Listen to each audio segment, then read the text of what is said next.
अगला प्रैक्टिकल है, यानी कि एक्स्ट्रा प्रैक्टिकल में आएगा। अगर इस तरीके से आपके एग्जामिनेशन में कंपाउंड दिया गया है और इसका आइडेंटिफिकेशन करना है, फंक्शनल ग्रुप कौन सा प्रेजेंट है, तो आप किस तरह से करोगे। तो यहाँ पे देख लीजिए, पहले आपको सॉलिड ऑर्गेनिक कंपाउंड को जो पैम्फलेट में मैंने बताया था वो पैम्फलेट को फॉलो करना है। उस पर पहला टेस्ट क्या है, तो यहाँ पे solid organic compound plus NaHCO3, यानी कि आपको पहले ऑर्गेनिक कंपाउंड जो है सॉलिड वो लेना है और उसके बाद में NaHCO3 यानी कि सोडियम बाइकार्बोनेट लेना है। यहाँ पे आपने कंपाउंड ले लिया, इसके बाद में NaHCO3 सोडियम बाइकार्बोनेट। अब इसमें आपको क्या देखना है, और यहाँ पे आपको ऑब्जर्व करना पड़ेगा यहाँ पे इन्फॉर्मेंसेस आ रहे हैं कि नहीं।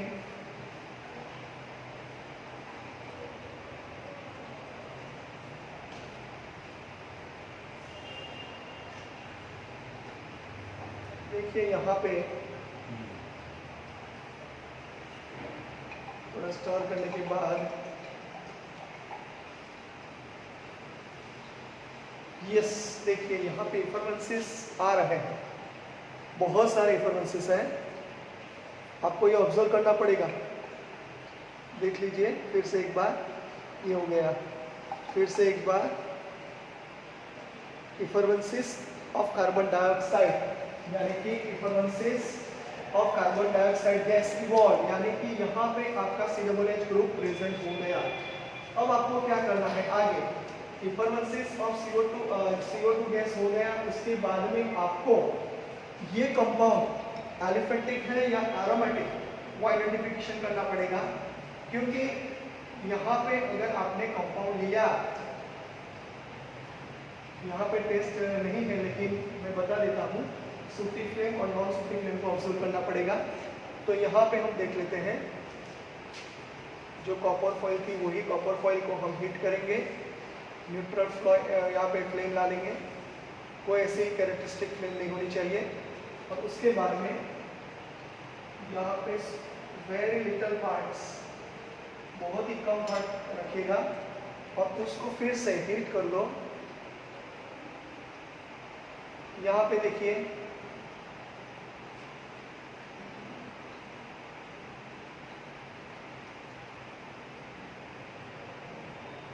कंपाउंड ले लेते हैं,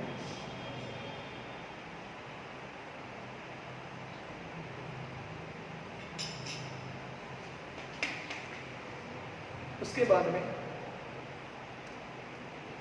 देख लीजिए ब्लैक फ्यूम्स यहाँ पे प्रेजेंट है और कफिंग स्मेल, यानी कि अगर ये वेपर हमारे इनहेलेशन में जाए तो कफिंग स्मेल भी आ रही है। हो गया, तो यहाँ पे आपको देखना पड़ेगा व्हाइट फ्यूम्स नहीं है लेकिन यहाँ पे ब्लैक। यहाँ पे देखिए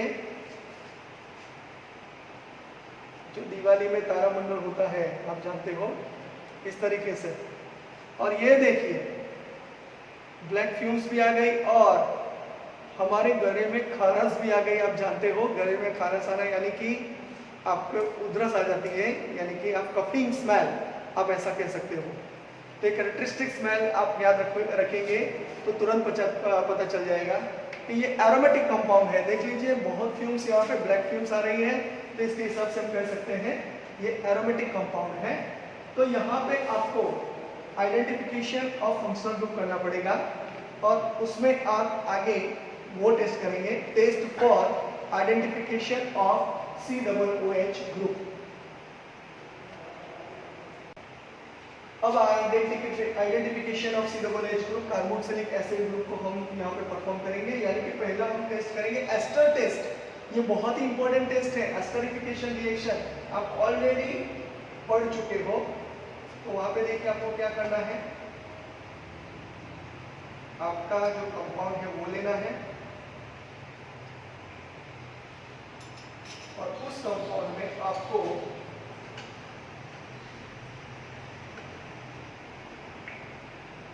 मिथेनॉल डालना है।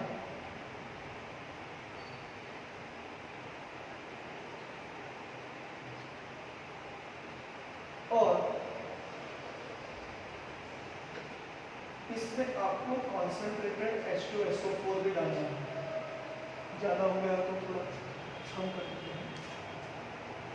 यहाँ पे आपको कॉन्सेंट्रेटेड H2SO4 डालना है।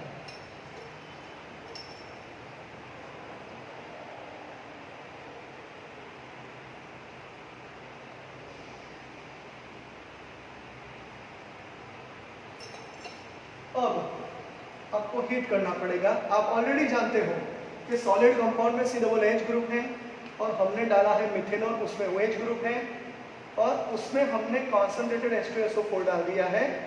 अब आगे आपको देखना है हीट करेंगे तो क्या मिलेगा।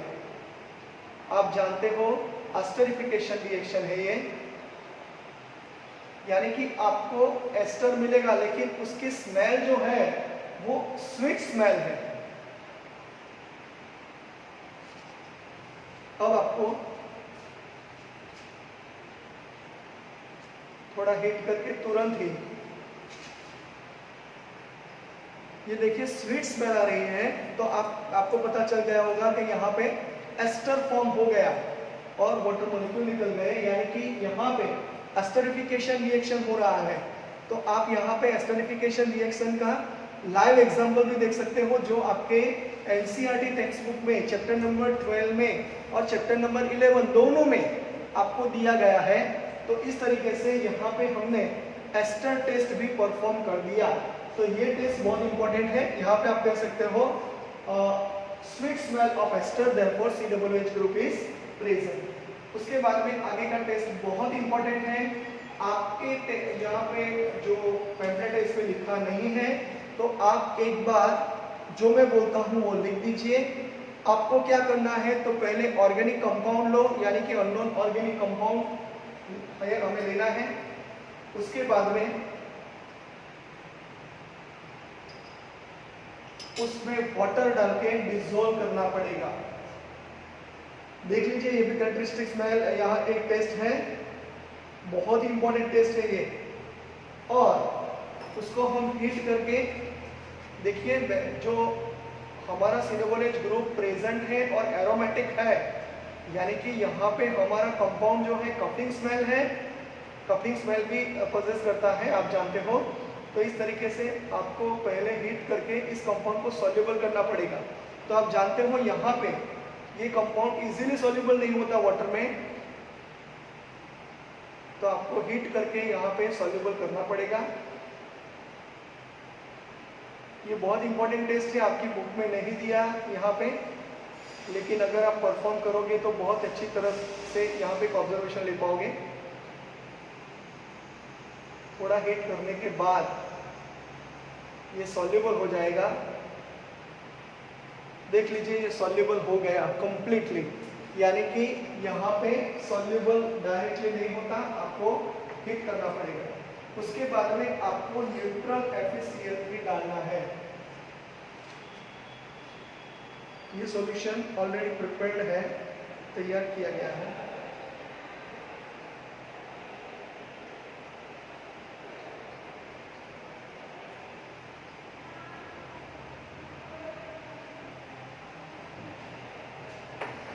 यहाँ पे देख लीजिए अब कौन सा कलर आया, देखिए हीट करने की जरूरत नहीं पड़ेगी।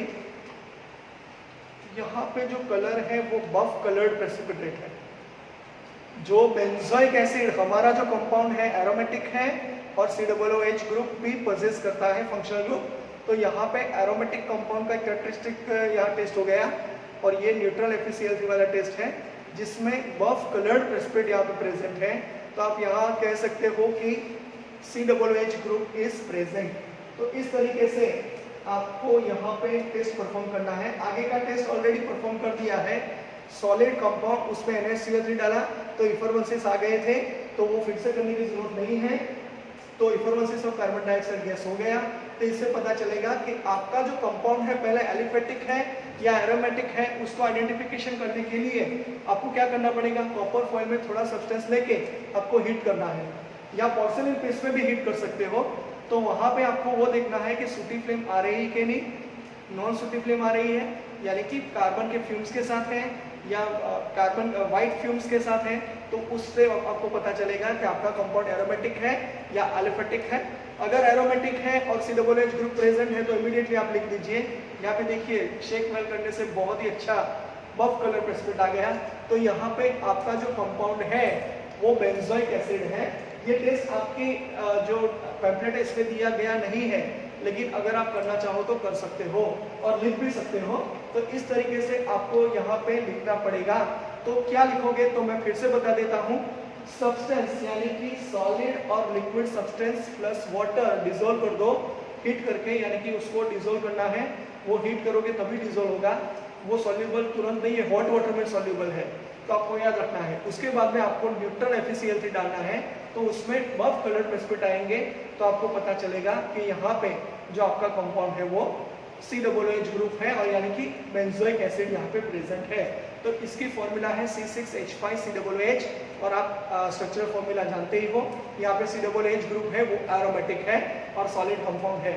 इस तरीके से एक्स्ट्रा प्रैक्टिकल्स में ये आप लिख सकते हो, क्योंकि ऑलरेडी हमने ऑक्सैलिक एसिड और आगे का एसिटिक एसिड सॉल्यूशन यानी कि जो लिक्विड है वो हमने लिक्विड और सॉलिड दोनों परफॉर्म कर दिए थे, लेकिन ये एक्स्ट्रा प्रैक्टिकल है तो आपको याद रखना पड़ेगा। अगर ये प्रैक्टिकल है वो है बेंजोइक एसिड। तो यहाँ पे ये प्रैक्टिकल फिनिश हो रहा है। Thank you.